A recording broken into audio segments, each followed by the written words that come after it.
Trying to make it potentially a one-possession game. Up and under Pacey's. That's what they needed right there. Force one here. Up to Chin, who throws it down. Minkler, good ball fake. Gets to the 10. Count it and the foul. 2 buzzer beaters to his credit. Goes down the lane. Double pump. There it is. Good! Another! Another! And it's a steal by Soden to the rim. He's got the layup, and Bedford's got the lead. McGeady drives, Strand open, three-pointer up and in. Wow. And they come up with a steal. O'Connell looking for the flush. Big guys shoot twos. Step back, Castro trying to tie the game. Juanena up the sideline, Castic way, double pump. Shot up and in! Up and in! Trying to find Bono. Mike with the steal! Mike is going to run up the court!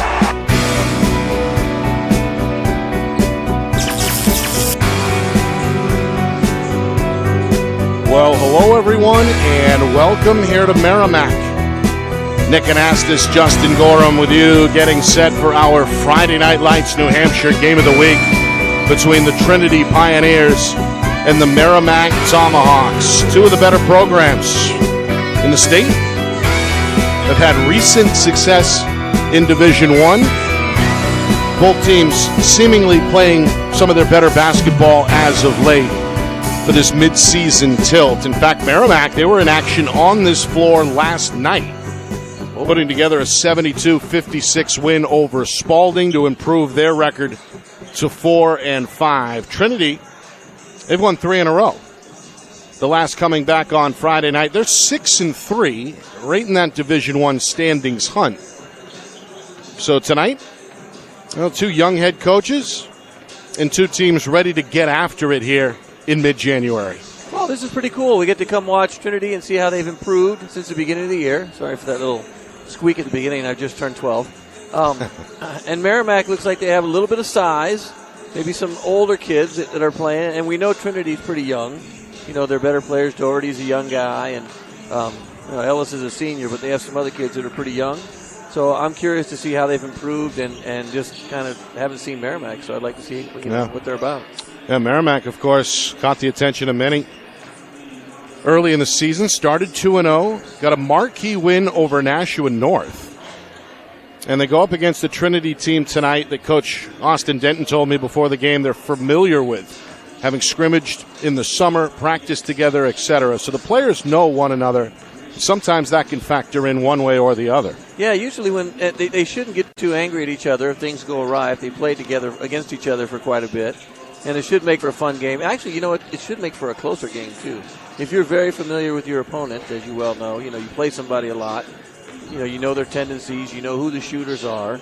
And what do we say? Everybody's a shooter now because everybody wants to shoot threes, and that's what the game's about. But you tend to play better against teams you've played against frequently. It's a more even match. Even if their records are different, and maybe they've lost some games to some of, similar opponents even, they'll play each other close today if they're used to each other. Yeah. Keep an eye on the start. At least that's according to Ray Farmer, first-year head coach for Trinity. His guys in losses to North and South fell down double digits in the opening minutes. So the start has been key. It's been better as of late, apparently. And as a result, they've put together a 3-game win streak. Coming up, we'll meet the starters, get the national anthem going, and then tip off at the bottom of the hour. You're watching our Friday Night Lights New Hampshire Game of the Week, presented by Beals Insurance. Our broadcast today, as it always is brought to you by Beals Insurance Agency, with locations now in both Bedford and Londonderry. Whether you need home, auto, or business insurance, Beals Insurance will get you both the price and quality coverage that's right for you. Just call 603-471-9999 or visit BealsInsurance.com to request a free quote and start saving money today. Again, that's BealsInsurance.com. The New Hampshire Tomahawks promote the highest level of club lacrosse competition, not just in the state, but in the country. Looking to get recruited? Director Chris Cameron keeps an open dialogue with the nation's top college lacrosse coaches. Over 400 New Hampshire Tomahawks alumni have played at the college level, including the ACC, Big East, Big Ten, Ivy, NESCAC, NE10, and more. New Hampshire Tomahawks coaching staff has over 100 coaches, including current high school, varsity, and college coaches. The Tomahawks offer training for players of all ages, clinics, camps, and leagues, along with spring, summer, summer and fall elite teams. So play with the best. The New Hampshire Tomahawks, showcase and development for college lacrosse. Visit NewHampshireTomahawks.com and girls.nhtomahawks.com. How can you reach your team's fundraising goals at no risk and no cost? MG Sports offers a variety of products to make your team's fundraiser a success. Their products include tickets and discount cards to hundreds of local businesses. MG Sports now has a digital platform where athletes can raise funds in the comfort and safety of their own home. So become another athletic program like Bedford, Goffstown, or Memorial that sets fundraising records every season. MG Sports, fundraising made easy. Visit mgsportsfundraising.com to start raising money for your team today.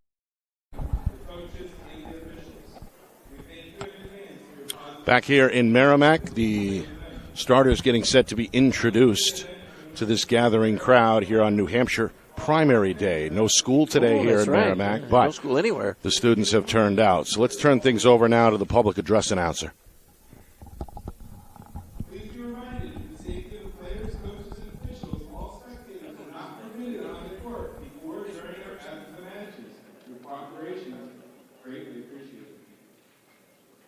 Now let's meet the starting lineups.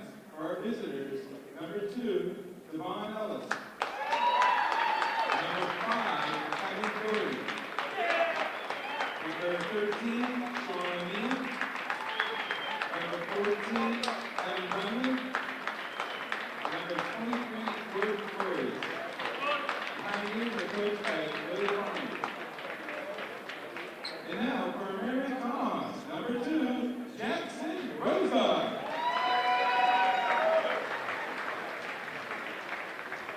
Number 3, Drew McCarthy.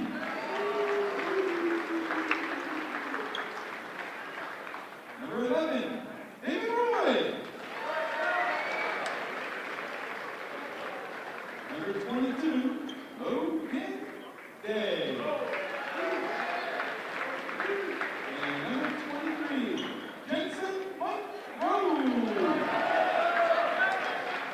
The Tomahawks are coached by Austin Zetkin and assisted by Eric Klinger and Magic Fossas. Today's game is being officiated by Dave Swigger and William Duke Compass. Tonight's athletic trainer is Elliot Musso. At this time, please stand if you're able to remove your hat for the playing of the national anthem.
Well, we're ready to cook here in Merrimack. The Tomahawks and the Pioneers, Merrimack and Trinity, in our Friday Night Lights New Hampshire Game of the Week, presented by Beals Insurance. Nick Anastas, Justin Gorham with you.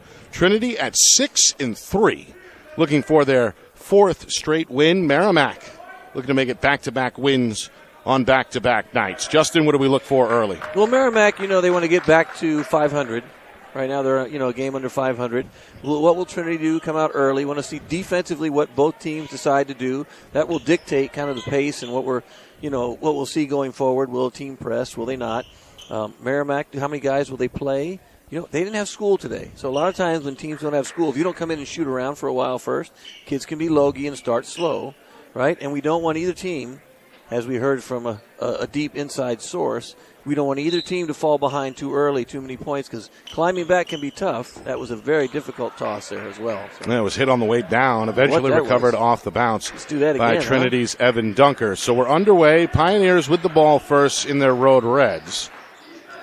And they work to Doherty here in the top of the key. Merrimack opening up in a man-to-man under Coach Denton. Both Coach Denton and Coach Farmer begin the game standing.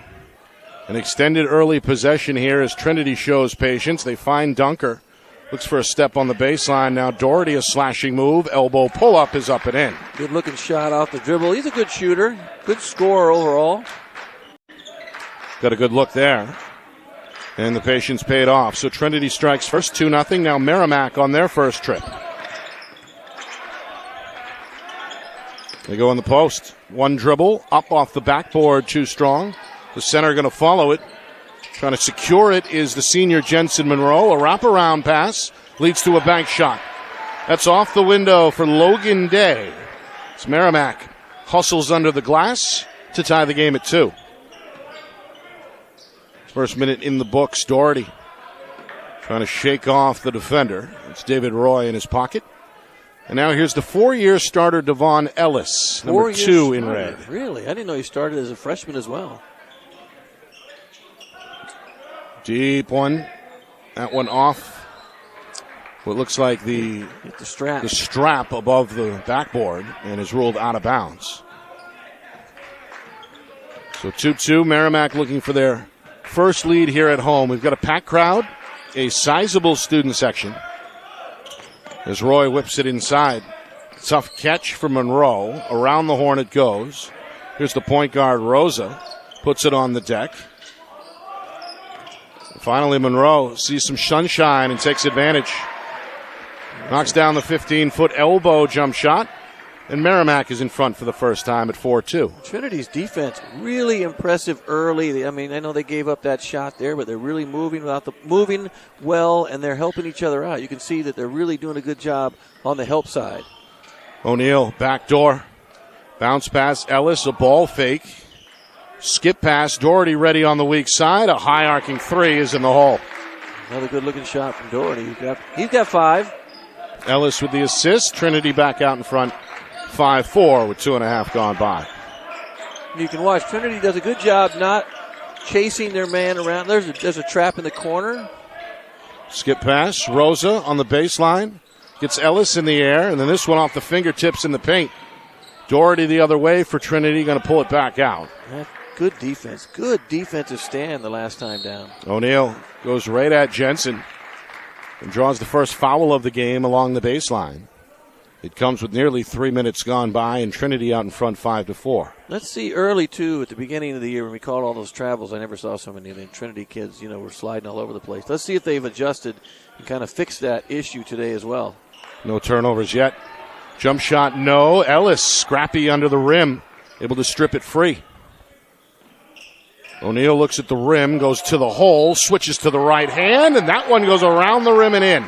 Free throw time, baby. Count it and the foul. A strong take by the sophomore who went right by the defender with that quick first step, has a chance for one more. He's worked his way into the starting lineup as well. In the beginning, he didn't start at the year, but he played well when we saw them early. So he being rewarded for his good play, it appears. Got some meaningful minutes in last year's Division I tournament as well. He misses the free throw. Full court press here, Nick. 1-2-2. And then a foul is called against Jordan Torres. Maybe not. The freshman, who is also a late addition to the starting lineup for Trinity. So 2 team fouls against the Pioneers, but they've got a 7-4 lead as we approach the midway point of this opening quarter. Yeah, very young team. Young team, Trinity. This one intercepted. Doherty with the steal, and he lost it in the corner as Merrimack recovers. So a turnover each way. And that leads to a 3. A back iron miss there by the Tomahawk guard, Drew McCarthy. An offensive rebound will keep it here. And now foul is called again under the basket against Trinity. Good hustle there by Roy. And they're going to rule him going up in the act when he was hit. So 2 free throws coming. Yeah, he got pushed out, on the arm and then a little body down below, too. Knocked him out of bounds. Foul on O'Neal. That is his first. That was a good call. Good call by the official. Roy with no problem. Again, second game in as many nights for the Tomahawks. They beat Spalding in this gym last night, 72-56. So even though they had the day off today, playing yesterday, that's a big deal. They're going to feel pretty good, as you saw another turnover by Rosa Trinity. with the steal, goes down the lane, tried to bank it from straight away, and goes in and out, and Doherty ends up ripping it free for Trinity.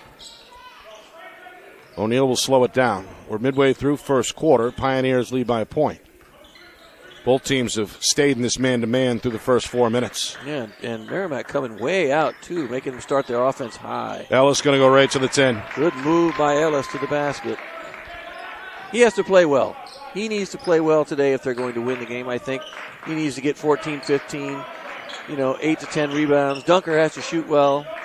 All these other guys, too, that we know can play well, need to play well. Well, Ellis is a menace on the defensive end. You saw him in the right place, right time there for the interception. This one goes around the horn to the corner, and Dunker That's what he does. is ready. He's a good shooter. That's what he one does. of his sweet spots. The Bedford native clapping his hands as we have a timeout called by Merrimack here early. The Pioneers on a 5-0 run. Our broadcast tonight is brought to you by Beals Insurance. Locations in both Bedford and Londonderry. Whether you need home, auto, or business insurance, Beals Insurance will get you the price and quality coverage that's right for you. Visit BealsInsurance.com. Also by MG Sports Fundraising. That's fundraising made easy. MG Sports Fundraising is the official fundraising partner of Friday Night Lights New Hampshire. Visit MGSportsFundraising.com. Start raising money for your team today. And finally by the New Hampshire Tomahawks. Showcase and development for college lacrosse. Visit NHTomahawks.com and also girls.NHTomahawks.com. Nick Anastas, Justin Gorham with you. It's our Friday Night Lights New Hampshire Game of the Week presented by Beals Insurance. Trinity in the Division I hunt at 6-3, looking for their fourth win in a row. Here on the road tonight, Merrimack, as we mentioned, they beat Spalding last night, hoping to get to 500. And improved to 5-5 with a win. And now we're pressing. Merrimack going to break it via the pass. There's a three in the corner for Mike Flera. Way to break the press down the sideline, right? Down the sideline, open. Usually open on those presses. You're trying to trap. They didn't get much push. The point guard on the press, or the point defender, has to push the offensive player one way or another into a trap, and they really didn't get that time. Led to an open look for Flera, who just checked in. The junior has played well all season off the bench. Meanwhile, Ellis, the step back there, won't get it. Flera is in the crowd for the rebound. Merrimack has it down 3. Inside of 3 minutes. Ellis gets a piece of this one. Going to go on the ground to keep it alive, and now a tie-up or a foul is called. Oh, we got a jump ball. He called a foul. That should be a jump ball, right? What do we got? Really? I think you're right. Jump ball? I didn't see the jump ball signal. Has to be, though, right? He never gave a foul call to anyone. I'm going with jump ball. What do you think? So they almost got a turnover. Almost got a steal turnover, but look what happens when you get a jump ball. Meanwhile, entry pass There it denied is. by Ellis. Doherty ends up with it. And now Ellis will pump the brakes in the corner. Skip pass. Dunker thought about it. Drive and dish, and there's the layup. Good pass from Dunker. Torres, his first 2. Trinity back up 5 here, and there's that zone press. Coach Denton trying to direct traffic for Merrimack. They're going to move it via the sideline. They get it to Monroe in the corner. Now a slashing move. Roy drive and dump. Back out for Flera. Another high arcing 3. Splashes down. Got to get a hand up on him. He's obviously a shooter. Meanwhile, deep against the press. Flera meets Doherty midair, and a foul is called. Actually, though, a good foul. Doherty's making that shot. A little 5-foot bank shot. Good foul. It'll be the first on Flera. And the third team foul here against Merrimack, as you see the denial there. Plenty of body, and the whistle comes. Meanwhile, Doherty off to a good start here for Trinity. Got to get something out of that press, though, Nick. We're not getting anything out of the press. Sidelines wide open, getting easy shots, and you have to dictate what they do on offense best you can. See, now we're in a 2-2-1 press from the 1-2-2. Ellis Good hustle. Able to get back and get a piece. The back guy, usually in the press, has to either go for it, right? You have to go for it, or you have to find a different guy to put in the back. Well, Ellis is a guy who can cover plenty of ground. His hands are everywhere. He got a piece of that ball as well. As we know, he's one of the school's better athletes. A lot of contact on that. Flara trying to stay hot. 3 off the front rim this time. Offensive rebound and put back by Monroe. That was size and strength. Wow, what a nice looking rebound and follow. Merrimack hanging around. So they cut Trinity's lead to 2. We approach a minute 20 to go here, opening quarter. Pioneers have played with the lead most of the way. Now, Coach Farmer calling a high set here. Merrimack going to stay in a man-to-man. O'Neal, an attacking move, ran into Moreau and lost it. 3 turnovers each way, and now Dunker ends up with the ball. Foul. A foul is called this time against Trinity. It's against O'Neal. That's his second. Well, he must have come in from behind on the trap. Good pressure, though. Early, really good pressure from Trinity. I know they're getting easy shots, so these wing shots on the break, they adjusted their press to a 2-2-1, so you can kind of take away that sideline pass. Final minute, first quarter. Derek Aurelia has checked in for Trinity, replacing O'Neal. Merrimack trying to tie the game or take the lead with a 3.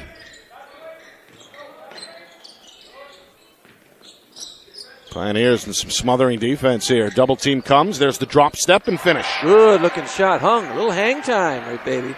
Nathan Johnson. He's also contributed immediately off the bench. Now 8 bench points for Merrimack in this first quarter. The game tied at 16. We'll see if Coach Farmer wants the last shot here as we're down to 20 seconds. Yeah, I would. I'd take the last shot. Go at 10. We always say, right, you attack at 10. No later, no earlier, because you don't want to give them another shot. We've seen that happen. Another shot has happened already once this year. That's a little late. Oh, got away with a foul. Roy, the defender. Ellis trying to shake him off. Fires a 3, in and out, and that'll do it. Not the best shot that you want at the end of the quarter, but he went a little too late, right? The screen, if he was waiting for the screen, the high screen didn't come out early enough. 16 all after 1. Both teams look to make adjustments when we come back. Second quarter next. You are watching our Friday Night Lights New Hampshire Game of the Week, presented by Beals Insurance.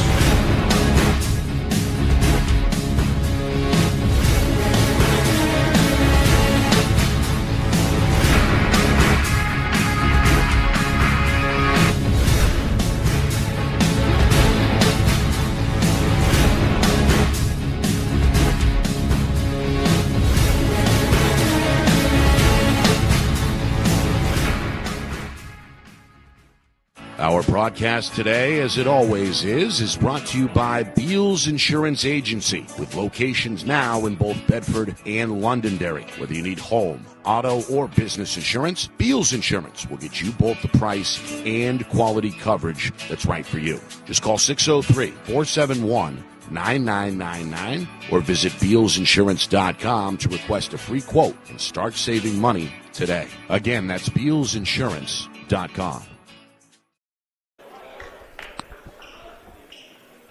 Start of the second quarter here in Merrimack. Nick Anastas, Justin Gorham with you. It's our Friday Night Lights New Hampshire Game of the Week, presented by Beals Insurance. Trinity and Merrimack Pioneers looking for a 4th straight win, hoping to improve to 7-3 overall. Merrimack, they're 4-5, trying to get back to 500. And Trinity played with the lead most of that first quarter, led by as many as 5, but a late surge from Merrimack has us tied at 16 to begin the second quarter. Now we see a zone trap for the first time. Doherty is going to bail out Trinity with a 3 from the corner. That's his second from downtown.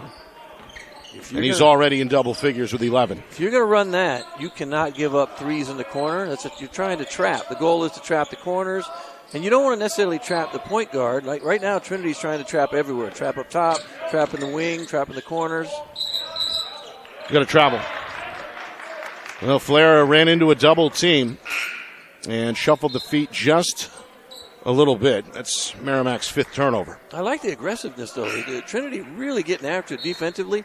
What a difference between when we saw them the first time. They didn't get after it like this at the beginning. This is new. This whole, it's a man trap, so you're trying to just help each other out, like almost like an amoeba, old school amoeba defense, which is usually from a zone, but they're attacking everywhere, trying to trap every area they can. Got an offensive foul. Oh, that too was a turnover.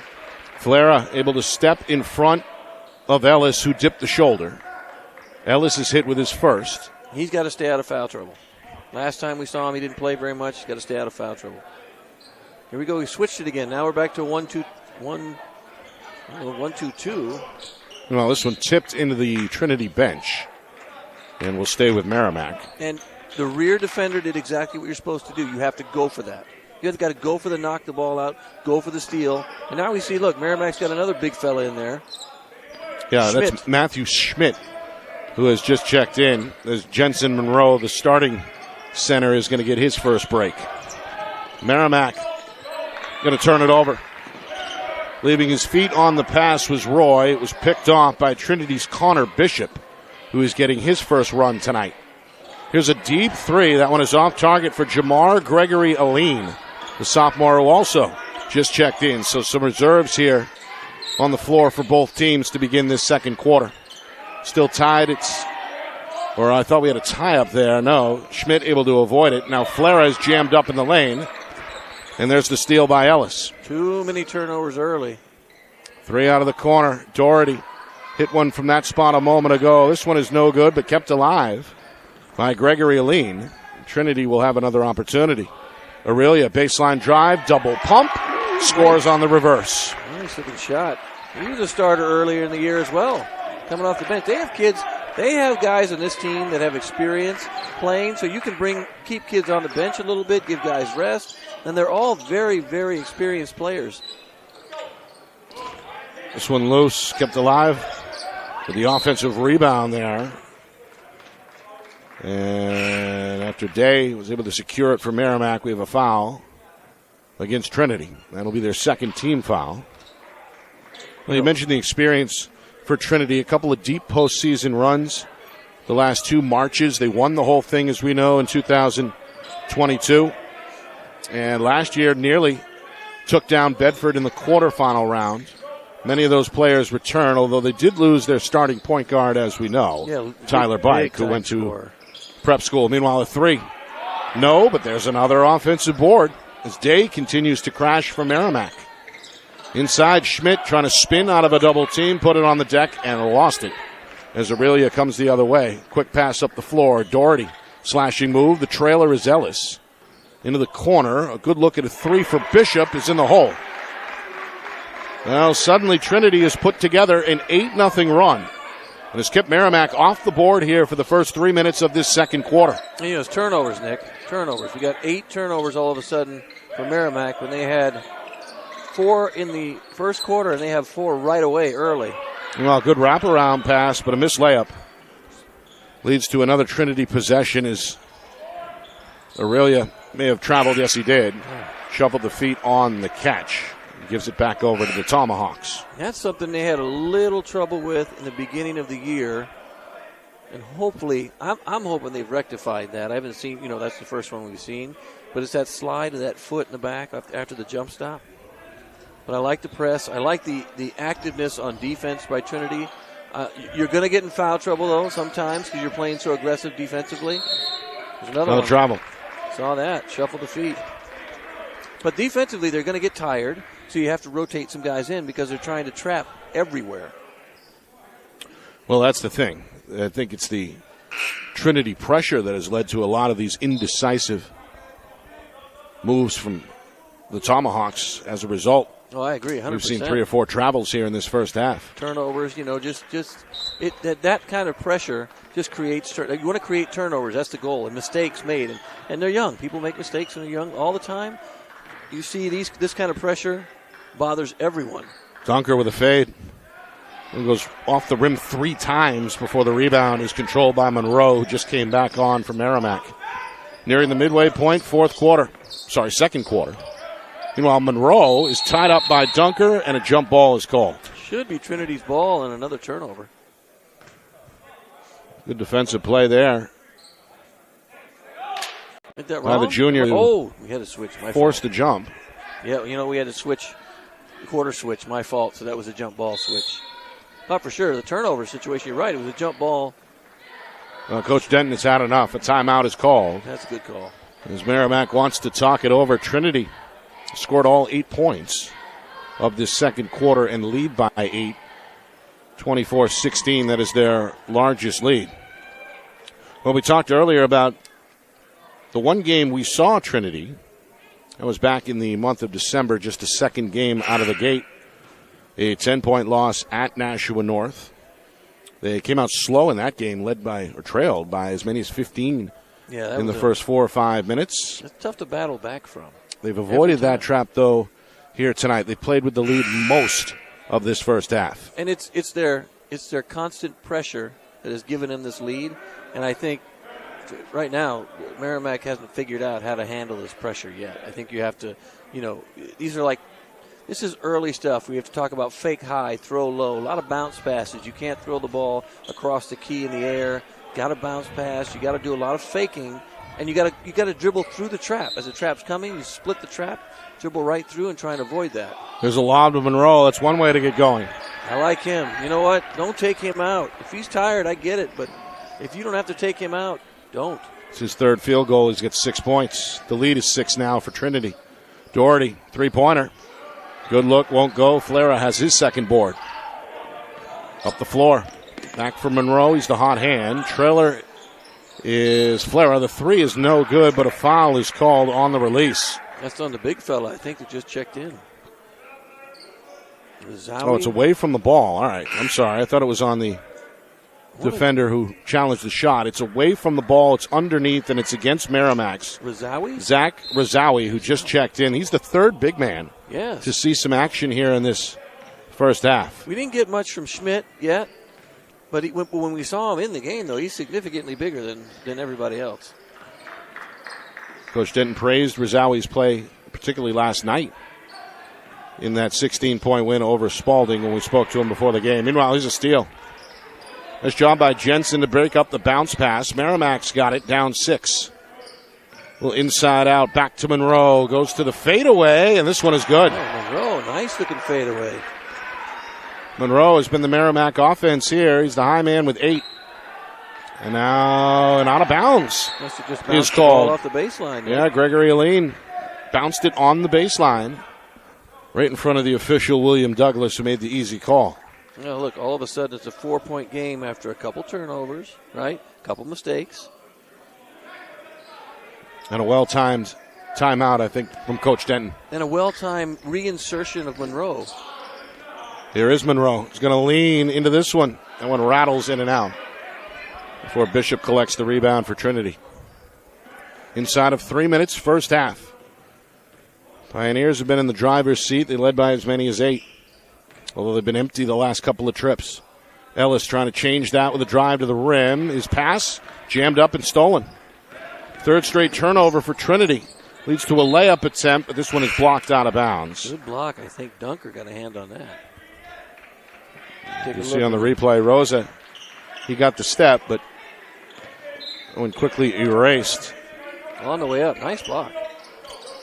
May have been the freshman Torres. Now a 2-3 zone. Yep, here from Trinity. I like that. On the out of bounds, though, you know I'm a big fan of the zone on the out of bounds. Meanwhile, O'Neal is checked back in for the Pioneers, and he comes up with the basketball. It's a 3-on-1. O'Neal, back to O'Neal. Left it short. Second try, no, but a foul. Good rebound by Dunker and a putback. Free throw time, baby. A little give and go from O'Neal to Bishop. Failed to produce, but there's the hustling Dunker, who's on the offensive glass, and he draws the foul against Merrimack's Nathan Johnson. Just over 2 minutes to go first half. Both coaches chatting with one another. A friendly conversation at midcourt. Two of the younger head coaches.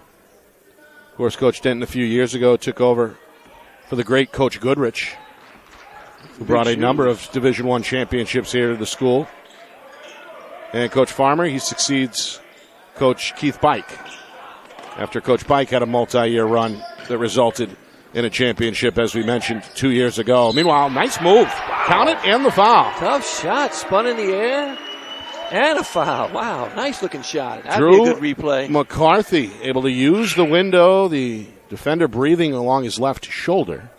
Beautiful shot. It didn't affect the finish. That's his first points tonight. Merrimack back within 4. Look at that. Turned in the air. Almost did a 180 in the air. Beautiful shot. Get the foul on Bishop. You know what that does? Freezes the defender. You don't know he's going to jump in the air and shoot that. Usually it's a footwork thing. He jumped in the air and froze him. Inside of 2 minutes. 1 possession difference. 26-23. Coach Denton trying to cheer on this defense here. Meanwhile, Dunker wants a one-on-one with the big man. Goes back underneath, but Ellis couldn't track it down. The bounce pass ends up in the student section. Right idea. Well, we saw the turnover bug bite Merrimack at the beginning of this second quarter. And the giveaway is starting to catch up with Trinity now over the last few minutes. Yeah, now we're 10-9. Merrimack has 10, Trinity has 9. High post. See, that's where you can, you want to attack even these traps. You attack at the high post. Monroe inside. Got him on the arm. He still put it in. He's in double figures with 10. And here comes Merrimack back within a point. Get the home sideline fired up. Ellis steps into a long 2 and steps into a foul. He did. Look how far out, though, they're starting their offense. You want to try and start a little closer. I know guys are shooting further away than they ever have. I get that. But you want to try and start your offense in a little closer because Merrimack's trying to push you way, way out to start. Foul on Flera comes on the closeout, his second. The junior has a quick word with Coach Denton on the Merrimack sidelines. Meanwhile, Trinity's Ellis, a little too strong on that first attempt. It's his first trip to the line tonight and misses a second as well. Rebound to Monroe. There's Monroe again. We said his name a lot tonight. Final minute, Trinity, after leading by as many as 8, trying to defend the lead here, and they do with a steal, and now a foul in the backcourt. Comes against Merrimack. Or is it against Trinity? I think he called that on. It was on the steal. Ellis. Okay, yep. Yeah, on the steal early. Called that late, though. That was a late call because the other official, I think, was confused. Thought it was. Yeah, you see the reach in there on the replay. They get Ellis. That's 2 for Ellis, I think. And that, I believe, is the team's 4th team foul. So 2 on Ellis, 4 against Trinity, which means they're up against the team foul limit. Still 56 seconds to go here until halftime. Coming up at halftime, a look back at that first half with stats, highlights, analysis, plus an out-of-town scoreboard as well. Meanwhile, Jensen Monroe. He has been outstanding. He is now the game's high man with 12 points. Puts Merrimack in front, 27-26. It's an 11-2 run by the Tomahawks, and now a foul is called as Ellis is sent to the free throw line. Good move. Looked like he might have got a block, but couldn't see our wizard here. Maybe we'll get a look. But he had his hands in. Ooh. Flera got a lot of basketball there. It's not on Flera, it's on Monroe. That's his second. Wait, he called that on. He called it on Monroe. That was not on Monroe. He was not the defender in that spot. Right? He wasn't. It was Flera. You were right. You saw that. That's Flera's foul. Monroe didn't touch him. Meanwhile, a 1-for-2 trip for Ellis. Ties the game at 27. And here again is the zone press from Trinity. Monroe is into the lane, had it poked loose from behind. He's bailed out by his teammate, but the skip pass is intercepted by Doherty. Trinity looking to run. O'Neal to the rim. Little leaner goes off the iron. O'Neal with the follow-up. Fades right. This one in and out. Finally, the glass cleared by Merrimack as Rosa is there. We're down to 10 seconds. Tomahawks looking for the lead at halftime. Monroe is going to go right to the rim and put it in off the window. Wow, he has what a first half for the senior Jensen Monroe. 14 points, including that 2 there to beat the horn. And Trinity suddenly finding themselves trailing here on the road as Merrimack goes on a late run. It's 29-27 at halftime. Wow. Monroe has been impressive. He's got all those points, all around the basket. 10-footer, 15-footers. He's jumping up over guys. Good inbound pass. He stepped up. Everything has been, what I like old school basketball. 15-footers, 10-footers, 5-footers. He's just looked really good. But they still have to overall find a way to handle that pressure overall, I think, and not turn the ball over. They have, and we could talk more, they have 11 turnovers. So you got to cut down the turnovers, right? They're still ahead, but you have to cut down the turnovers going forward. Coming up in just a moment, we'll recap the first half, stats, highlights, and analysis, and, of course, an out-of-town scoreboard as well on a busy Tuesday night. 2-point game here in Merrimack. You are watching our Friday Night Lights New Hampshire Game of the Week presented by Beals Insurance.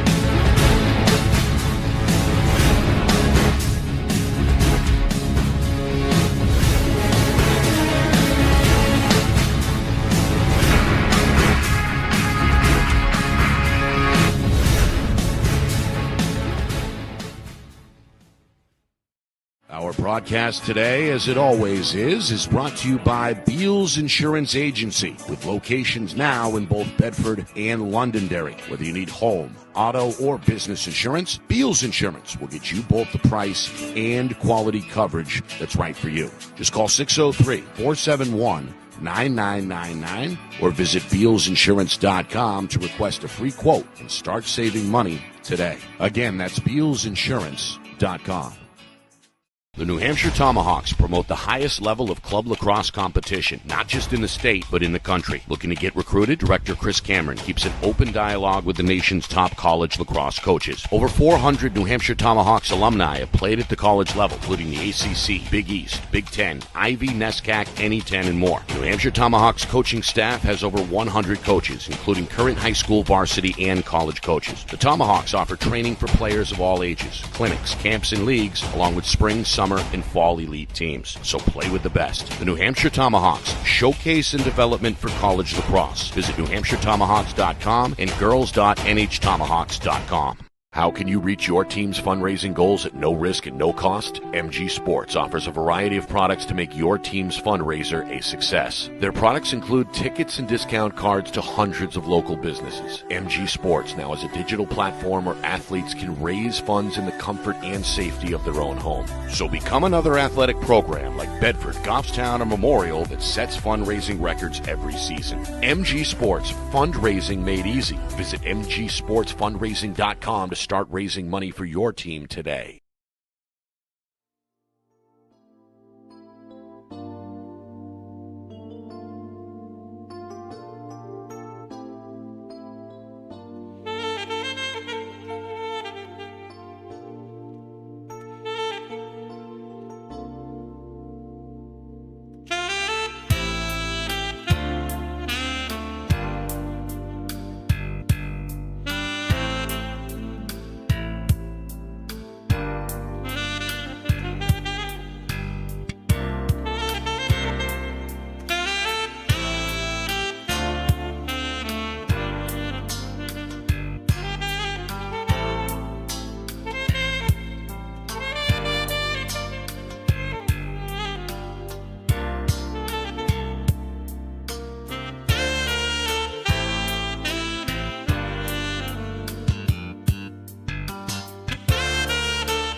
Merrimack. We've got ourselves a 29-27 Tomahawks lead as we approach the third quarter. Nick Anastas, Justin Gorham with you. A fun one, two rivals. And it looked like it was Trinity's game early on. They built up at 1 point an 8-point lead early in the second quarter. The sophomore Kevin Doherty was hot with a team-high 10 points in that first quarter. That Pioneer press produced some turnovers, a string really of turnovers in the opening minutes of the second quarter. But it was good. It was Merrimack, really good. over the final 4 or 5 minutes, they were able to weather the storm, thanks in part to the center, Justin Monroe, the senior, with 14 points, the lion's share of those coming in the second quarter. Yeah, and he had at least five rebounds. He came in, he played old school, around the rim, 10, 15 footers, scored on the out of bounds, which, I love to see. I'm a huge fan of the out of bound play and the scoring. But Trinity's pressure had proved problematic for them early. They ended up with 11 turnovers in the first half. Trinity had 9. And Merrimack really hasn't applied that kind of pressure where you're going to get 9 turnovers from Trinity, so they need to make sure they handle the ball a little bit better here in the second half. Because the game, like we said, these two teams are very familiar with one another, right? So they've seen each other, and they know what each other does. So it's going to make the game close, I think, throughout as we go forward. Meanwhile, as we get a look on the floor here, Trinity is still in the locker room. Merrimack has been warming up here for the last several minutes. So didn't we see an extended message, apparently, from Coach Ray Farmer. We saw that recently. Remember, we were at Londonderry, and we saw Dover. Dover came out. They didn't come out. The belt buzzer rang. People are looking around. Then the players came out. Then Coach came out. And you're like, oh, wait a minute. What's up with that? So maybe I didn't think they played so, to the point where you need, like I said, a tongue lashing, joking around. I don't think so. I think you talk about that press has been very successful. I think they continue pressing. They just got to make sure they don't give up so many offensive rebounds and don't turn the ball over as much as we go forward here in the second half. Yeah. All right. Anything change in your mind here as we head to the second half? Do these coaches make any adjustments that are apparent, or do they stick to the game plan primarily? Well, I think as keys to the second half would be, like I said, cut down the turnovers. And your adjustments, though, going forward, the adjustments would be how do we handle Trinity's pressure? What do we do against the press differently?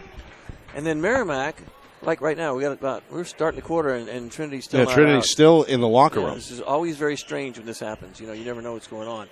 But how's Merrimack going to handle that, again, like I said, that press, and then in turn Trinity not turn the ball over so much in the second half, try and get some easier shots. And I think we need to get, like I remember I told you at the beginning, I wanted to see Ellis get himself involved in the game, 10 to 14 points. 8 to 10 rebounds. He needs to get there for the second half. Right now, for them to win, he needs to get a bigger contribution going forward here in the second half. And we still don't know where they are. Maybe somebody needs to run in and go, hey now, where are you? Well, it's just odd. Go home. It's very strange. It's odd that we've seen this now happen twice in the last couple of weeks. As you mentioned, the aforementioned game between Dover and Londonderry saw a similar halftime incident where the Green Wave did not reemerge until we heard the warning buzzer, really, that the third quarter was imminent to start. Meanwhile, Trinity.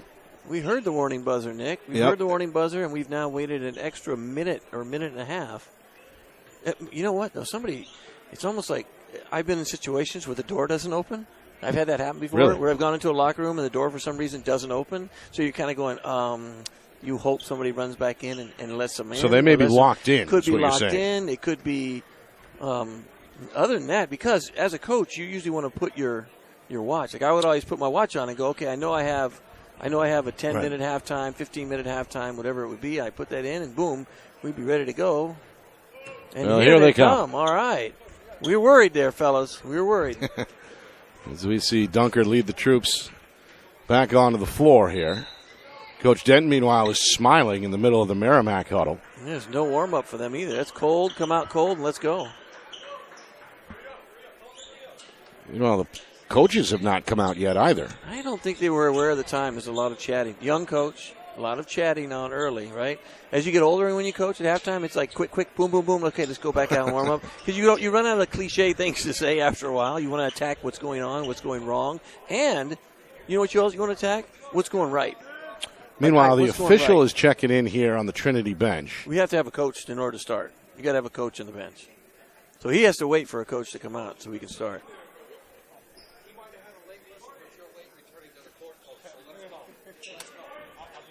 Meanwhile, a stern "let's go" issued by our veteran referee, David Swigert. Swigert, he's been around forever. He's funny. He is funny. No doubt. 29-27. As the second half is now officially underway, and that's what you called for there. A strong take from the senior Devon Ellis. Be aggressive early. Make something happen. He needs to contribute. They're not getting enough from him right now. Drive and kick, three-pointer, goes in and out. McCarthy a good look, but Trinity gets to stop.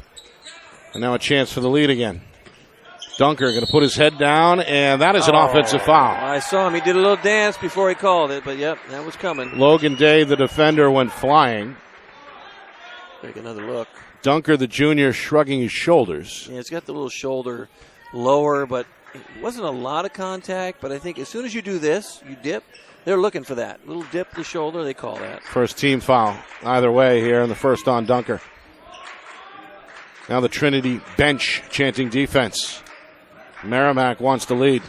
There's that trap.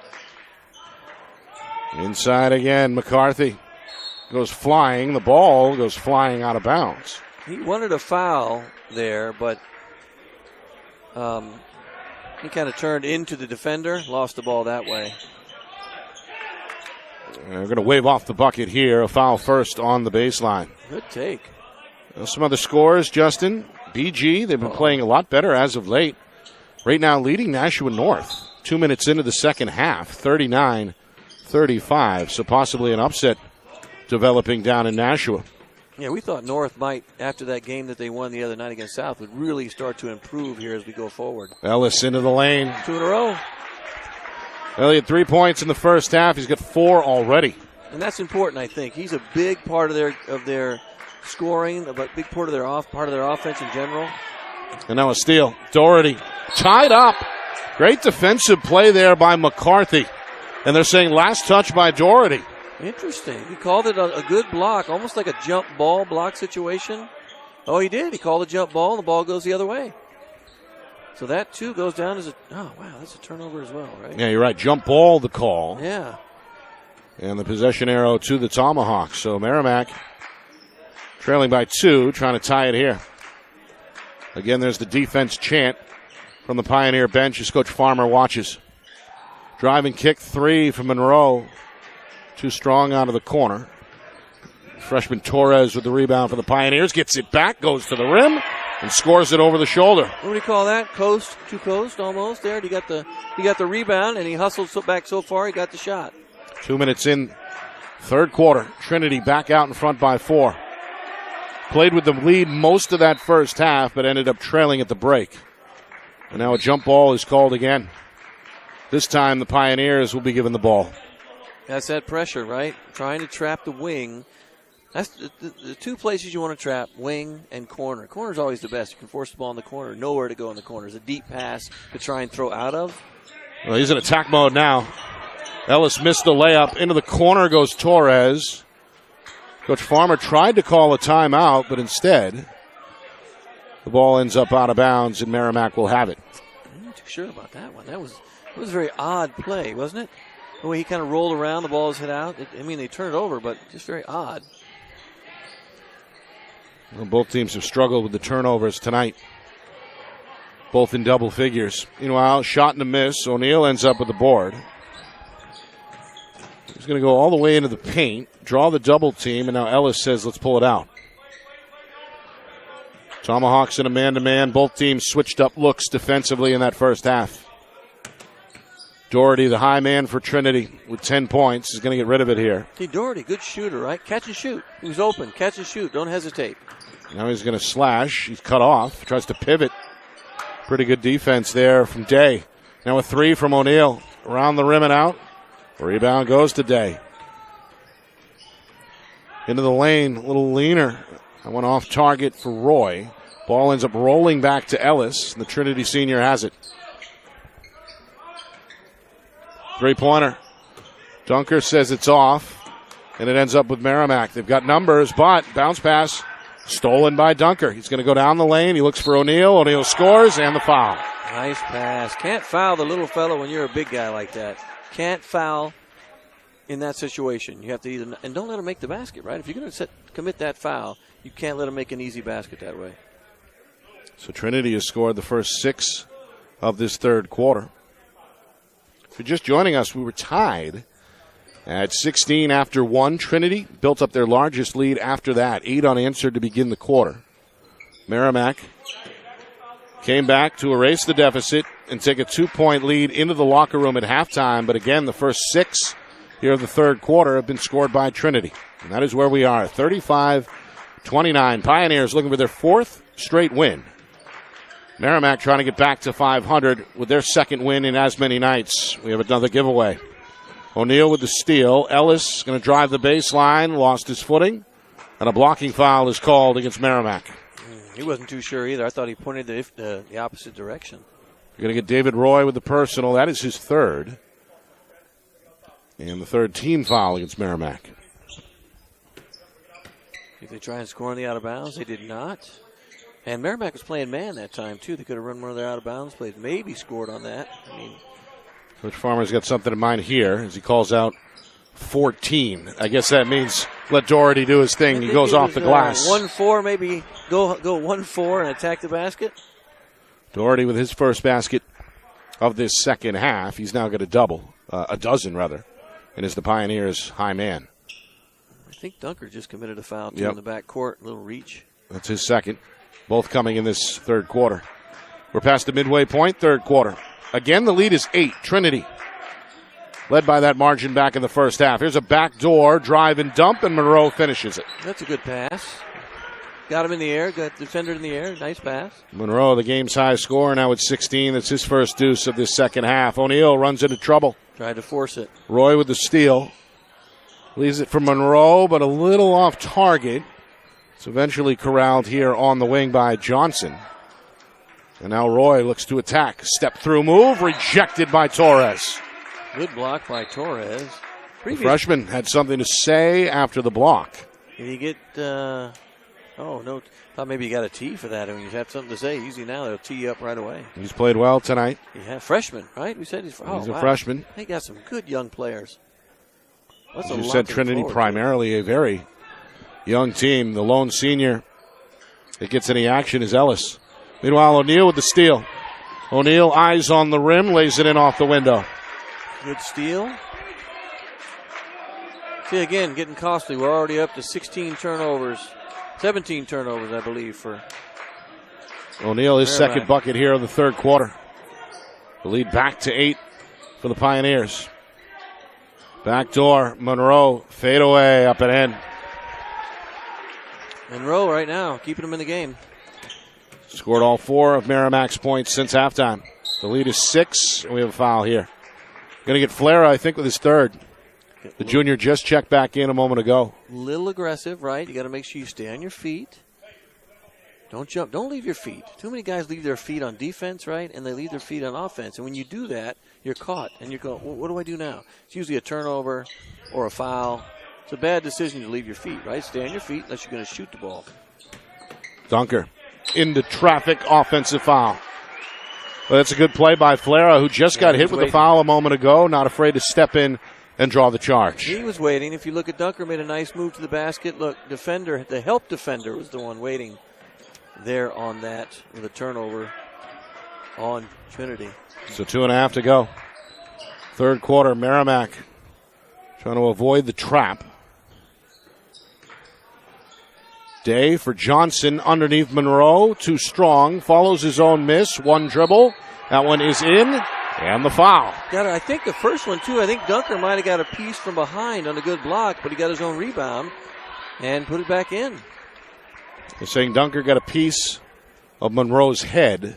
Did he call the foul on him as well?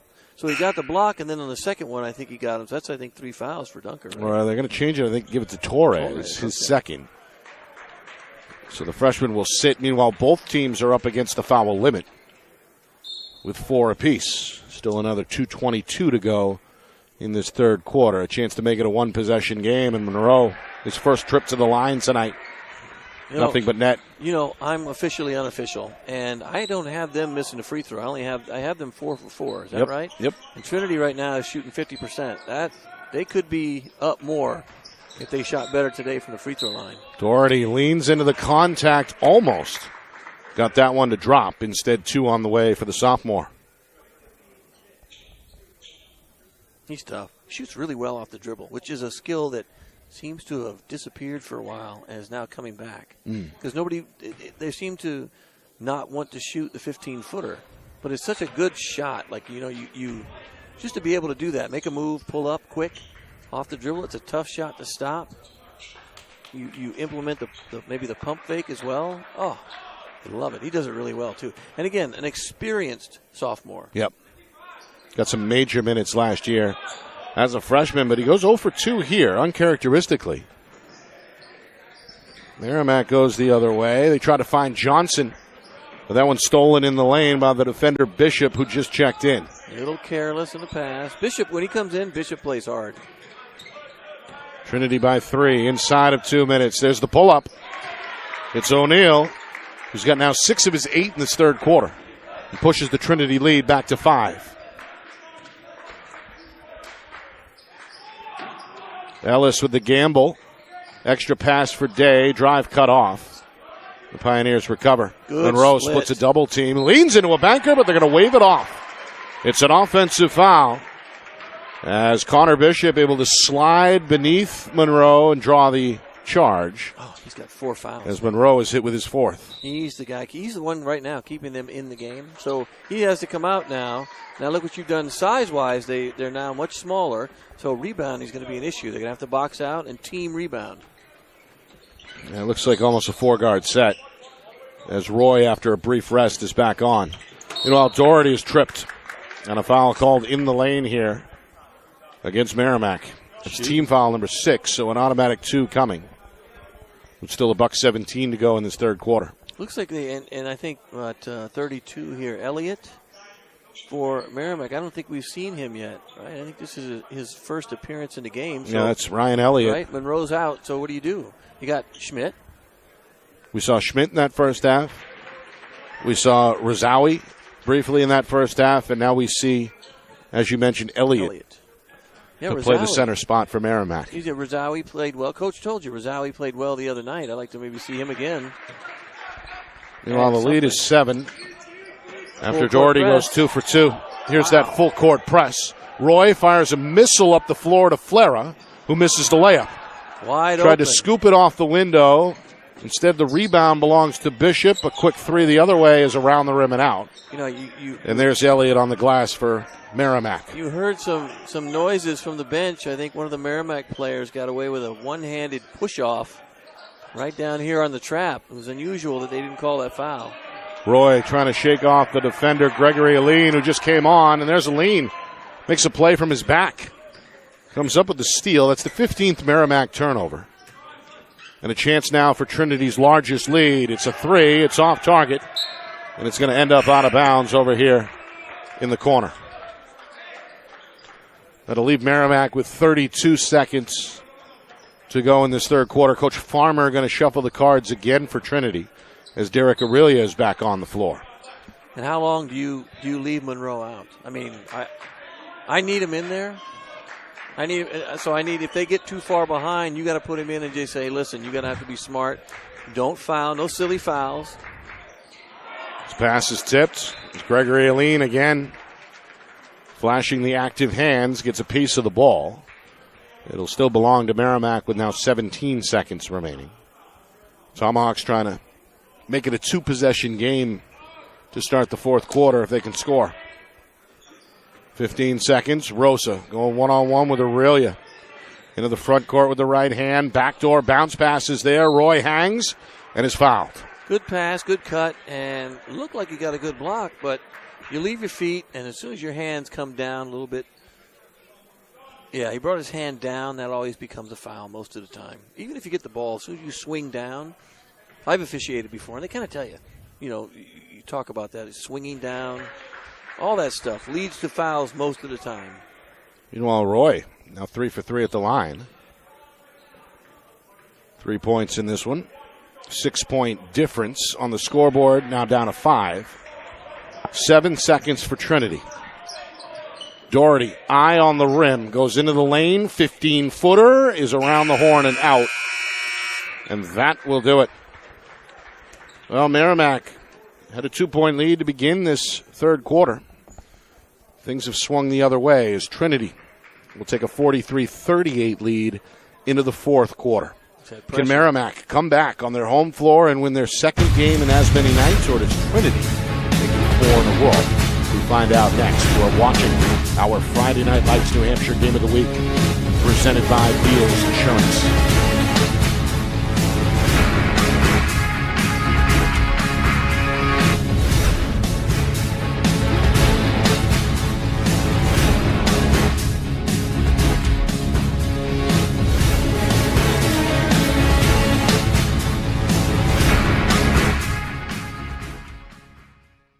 Our broadcast today, as it always is brought to you by Beals Insurance Agency, with locations now in both Bedford and Londonderry. Whether you need home, auto, or business insurance, Beals Insurance will get you both the price and quality coverage that's right for you. Just call 603-471-9999 or visit BealsInsurance.com to request a free quote and start saving money today. Again, that's BealsInsurance.com.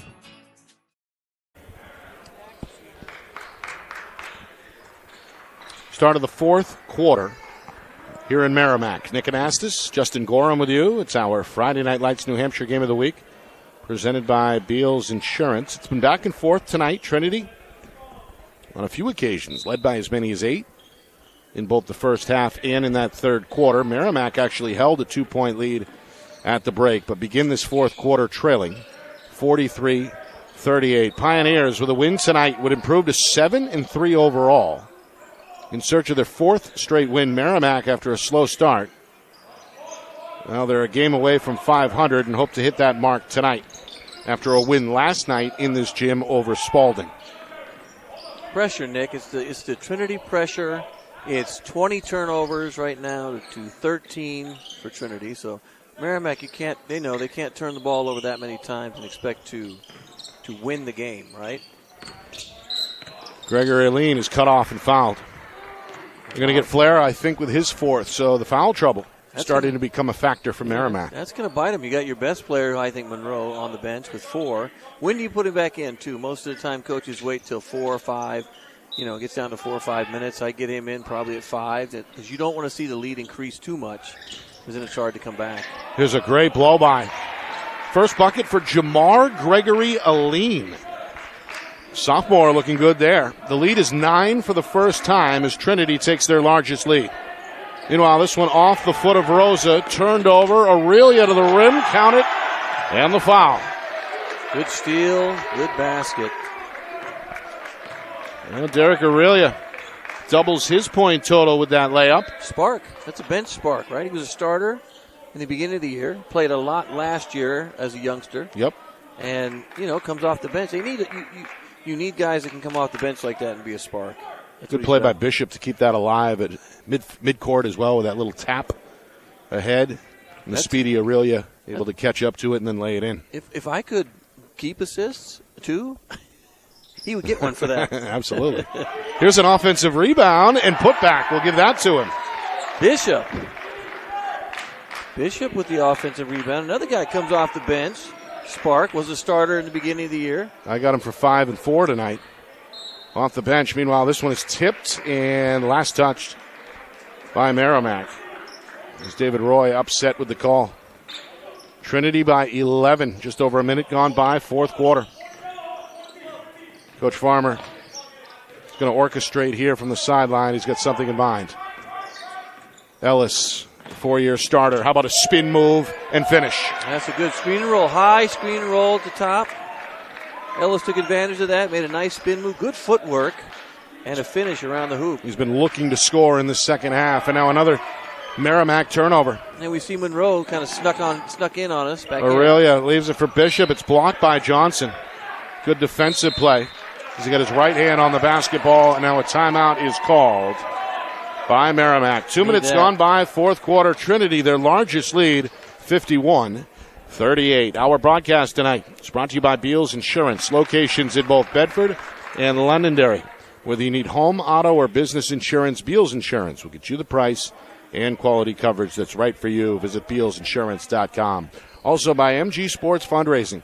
That's fundraising made easy. MG Sports Fundraising is the official fundraising partner of Friday Night Lights New Hampshire. Visit mgsportsfundraising.com. Start raising money for your team today. And finally, by the New Hampshire Tomahawks. Showcase and development for college lacrosse. Visit nhtomahawks.com. And also girls.nhtomahawks.com. Nick Anastas, Justin Gorham with you. It's our Friday Night Lights New Hampshire Game of the Week. It's presented by Beals Insurance. Don't forget to subscribe. Oh, hit the button. As we're on YouTube at FNLNH Media. Again, Friday Night Lights New Hampshire on YouTube at FNLNH Media. That's the channel. Hit the subscribe button. We're going hard. It's the free. Final 6 or 7 games. It's free, Nick. 6 or 7 weeks of the regular season. Of course, it's free.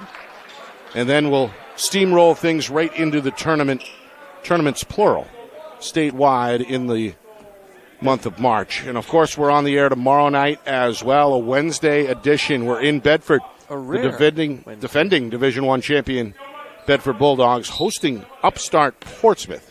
It's got a very talented young squad and could do it.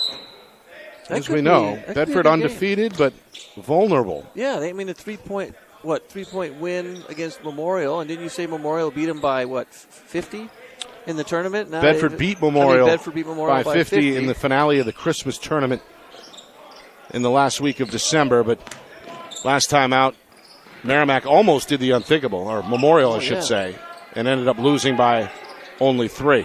Yeah, so we'll see Bedford tomorrow, and we'll see Portsmouth as well. They only have 1 loss on the year against Pinkerton. That was a game we did a few weeks ago. That game, by the way, tomorrow night in Bedford gets going at 7 o'clock. Meanwhile, Trinity trying to escape the trap. And the ball movement pretty good here as they, I just jinxed it. That's okay. Flara with the interception, right and back. then a little indecisive as the junior hops at midcourt and is called for a travel. Well, and the turnovers are sort of, sometimes they'll just happen, right? But in this case, the amount of pressure being applied by Memorial, I'm thinking about that, by Trinity's defense today has really created these 22 turnovers we have. Well, Doherty. Yeah, Doherty got a little indecisive on the pass, and that's got Coach Farmer upset. That's a travel. I'm not even sure Doherty realized he traveled until the call was made.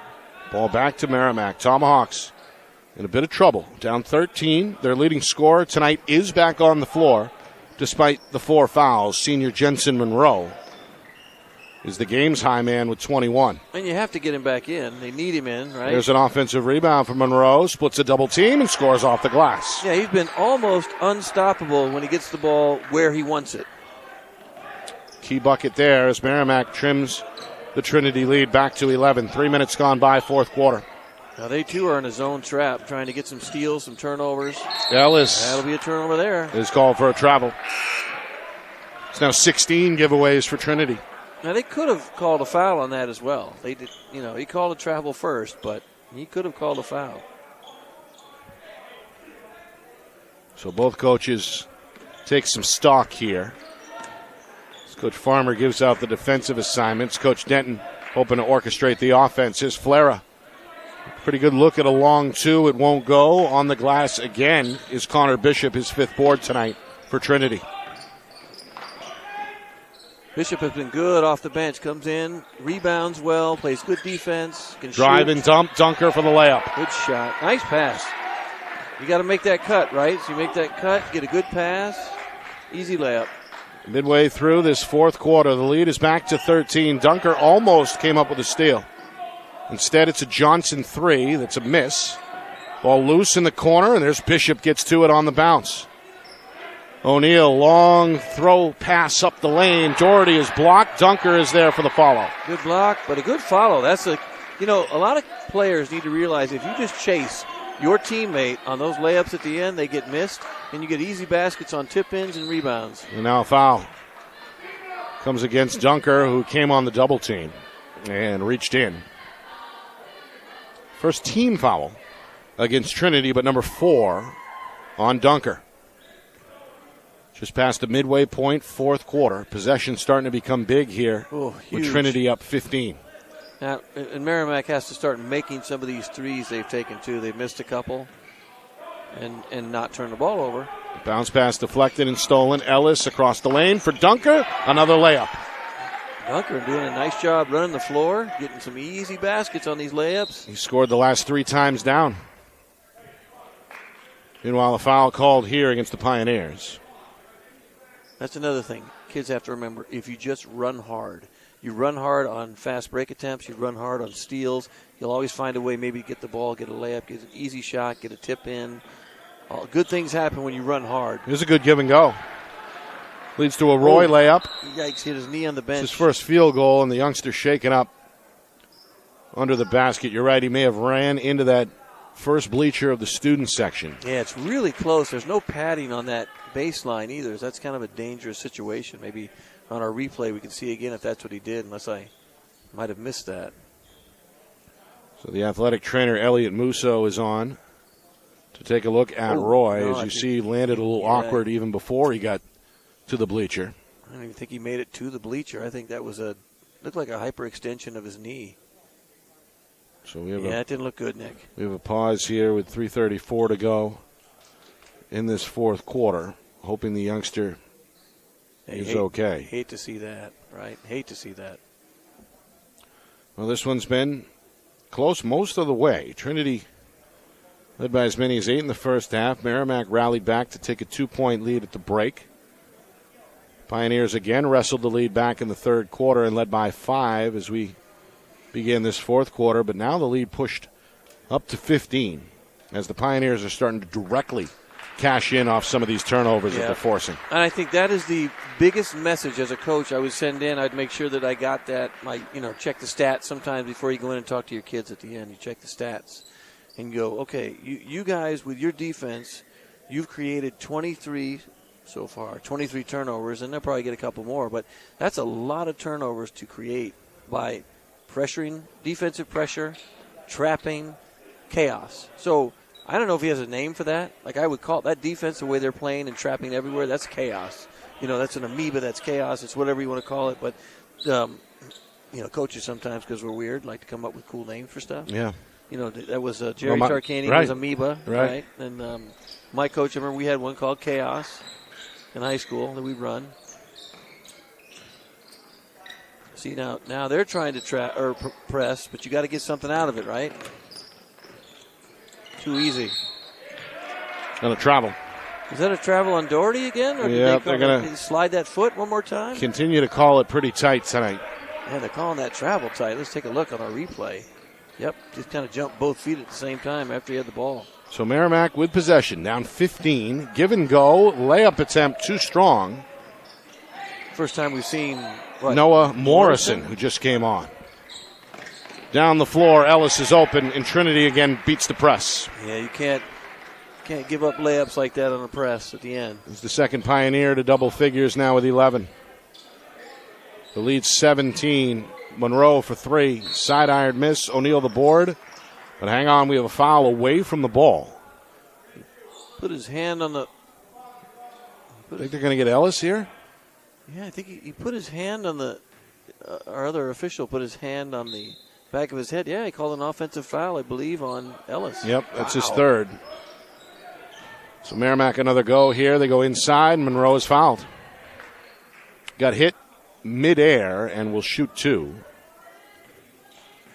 Just his second trip to the line tonight, but he's been outstanding. 14 points in that first half, 9 more since. And he's now the game's high man with 24 points. Yeah, he's been the bright spot for them offensively. He's got more than half their points. He's got 7 or 8 rebounds here unofficially, of course. So he's been really, really important for them. You just got to get some other guys right involved. And they shot early. It looked like a couple guys were going to shoot well, and they were going to get some easy shots, and that just didn't happen. Trinity's defense has been phenomenal. Just phenomenal. Again, Merrimack trying to create a turnover with the press, but the Pioneers are more than up for it. Now you don't have to score, right? You just have to make sure you get good shots. Ellis for Dunker. There's the reverse. There he is again. Fortuitous cut to the basket for Dunker. 8 points in this fourth quarter for the junior Evan Dunker. All at the rim. He's got 13, right? 13 for Trinity. Driving kick, three-pointer, up and in. They needed that one desperately. Logan Day. His first three of the contest. 5 points, and then Day comes up with the steal. Morrison up the floor for Flera. That one rejected by Dunker. Blocked near the iron. O'Neal comes up with the rebound. That's a goaltend, Nick, but he got away with it. You take it, right? You Pull up for O'Neal is good. You take it. I'm not sure if that was a goaltend. Right. I think he might have got it in time. I think, now I could be wrong, if maybe you get a replay and a break, I think the ball hit the backboard and then he hit it. Yeah, Yep. See, the ball hit the backboard and then he hit it. That's a goaltend. Bang, bang play. Meanwhile, Flera for three. We need that again, too. Got a couple of those from downtown in the first half. The junior with his first bucket since. Trying to keep Merrimack alive here. They're still down 13. Yeah, with now a minute 10 remaining. Coach Denton trying to tighten things up here defensively. Instead, it's another backdoor layup. And we've seen three of those, for right? Jamar Gregory Aline. Have we just seen three backdoor cut layups almost in a row for Trinity? We've seen a few here in this fourth quarter. They're up 15. It's been a big second half for the Pioneers, who trailed by 2 at halftime. Jump ball, good defense. A jump ball is called. Flera got hit in the mouth looking for the foul. So it's back to the Pioneers with now 50 seconds remaining. We'll see if Merrimack is going to give the foul. They're certainly going to line up in the backcourt with the press. It's broken by Gregory Aline, who goes right to the rim. That one may have been partially blocked by Johnson. Merrimack comes the other way, down to 40 seconds. Flera on the wing. The trailer for Johnson left his feet. It's an offensive foul. Collided there with Dunker, who slipped in underneath to draw the charge. And it comes with 38 seconds remaining. Coming up after the game, we expect to speak with the winning head coach, and that looks like right now is going to be first-year Trinity head man Ray Farmer. So don't go anywhere. Plus, it's a nail biter. It is. Down in Nashua, between Nashua North and Bishop Girton. Cardinals looking for the upset. We'll get you that latest score as well as a full look at the out-of-town scoreboard. So a lot to get to after this one. 37 seconds remain. We have a timeout. Merrimack, well, they won here against Spalding last night. But it looks like, barring something significant, they're going to drop to 4-6. Something magical On the season. Magical. Trinity, meanwhile, in pretty good shape, Justin. Yeah. With a win tonight, they'd be 7-3. 7-3 puts them in the top half of the standings, right? You feel good about that. And I think they're only getting better. They got this defense that they're playing, this really aggressive trapping defense, is only going to get better as they move forward. This is one of those things you have to use all the time, and as you get better at it, they'll trap better, they'll get less turnovers on their own, but they keep creating turnovers, and we'll talk about that turnover situation at the end. It's a big number. Here's a steal. Monroe to the rim, 2 more. A night to remember for Jensen Monroe, even though his team still trails by 13. Meanwhile, good hustle by Morrison trying to keep it alive, but no quit. It's out of bounds. There's no quit in Merrimack. I mean, they're down, 13? No quit. There's down to 22 seconds here. Effort's been there. Yep. Both sides. Really good effort on both sides. And now Trinity looking to play keep away. Dunker is trapped and fouled. See, that's one of those we talked about. As the trap is coming, don't wait for them to get there. Step through the trap as it's coming, and then that way it's not going to affect you at all. Otherwise, look what happens. You got fouled, but sometimes you turn the ball over. Sometimes they get a jump ball. Sometimes they, you foul them by leaning in and knocking somebody down. Weird stuff happens when you let yourself be trapped. Both teams are up against the foul limit with 4. O'Neal is fouled. There's the reach from behind against Day. So that will put the sophomore to the free throw line with 12 seconds even remaining here in quarter number 4. So I don't think Merrimack is trying to foul. There's no reason to. I think that was just, them going for the steal. Oh, here's our 2 shots, right? We always forget about that. I keep thinking it's going to be 1-1, right? They get early 1-1. He's a good shooter, O'Neal is, and he's not shot free throws well. 0 for 2 tonight. Today. Yeah, I got him. Ooh, you got him, man. I got 0 for 4. Oh. Well, you may be Oh, right. I'm sorry, 0 for 3. 0 for 2? 1 for 4. How about 1 for 3? You got 1 for 3? I got 1 for 3. 4. Well, I'm unofficially unofficial, so I'm probably wrong. And here's a steal. Give that to him. And he's going to run out the clock with the dribble on what ends up being a 66-52 Trinity win.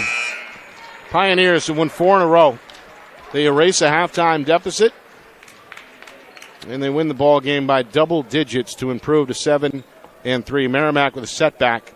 They slip to 4-6 on the season. Both teams will play later this week. Trinity is at Goffstown on Friday night, while Merrimack, after the back-to-back, is in the rearview mirror. They'll take on Londonderry coming up next Tuesday, so a full week off for Coach Denton and his squad. All right, coming up, a lot to get to. We'll speak with Coach Farmer.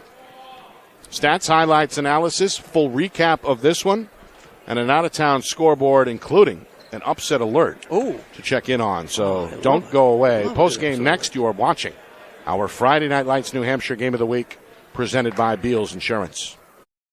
Our broadcast today, as it always is brought to you by Beals Insurance Agency, with locations now in both Bedford and Londonderry. Whether you need home, auto, or business insurance, Beals Insurance will get you both the price and quality coverage that's right for you. Just call 603-471-9999 or visit BealsInsurance.com to request a free quote and start saving money today. Again, that's BealsInsurance.com.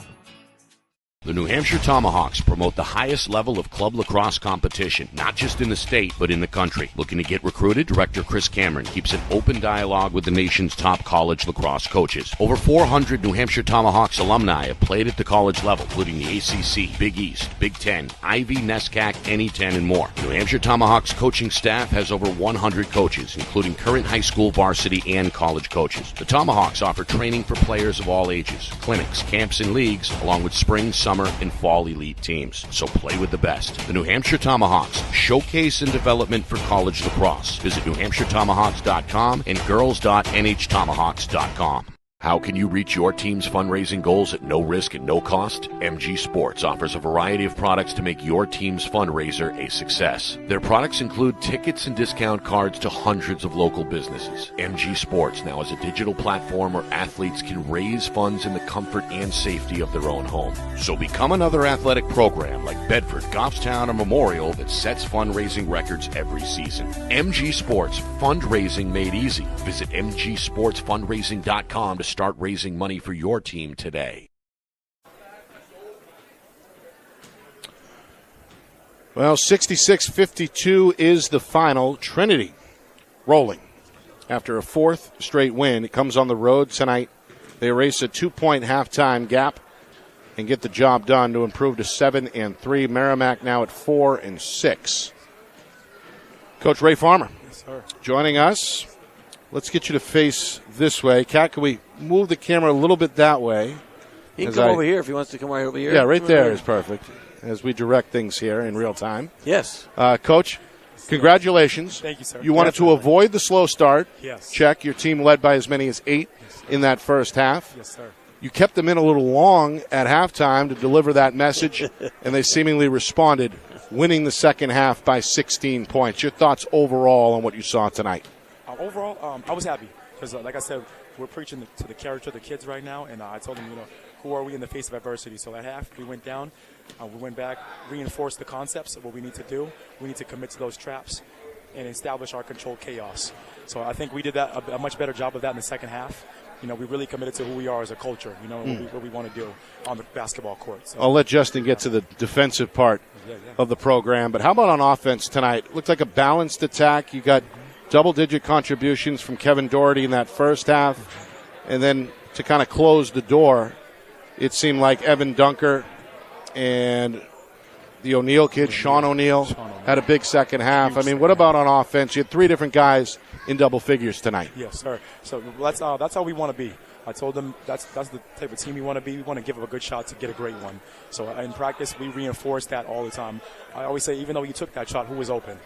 Oh, okay, what was the read here? Because that's what we want to be. We're attack and read. We want to be a downhill type team. We don't want to rely on the three. We want to get downhill and then make that read to our open man. So I would say give up a great one, give up a good one to get a great one, to get your brother an open shot. So, and I think that's finally prevailing. I think if you watch us game to game, I think our best improvement has been with the ball movement and really giving up one shot for a much better one. In the sense I saw that too. I noticed that, really good half-court ball movement. Yes.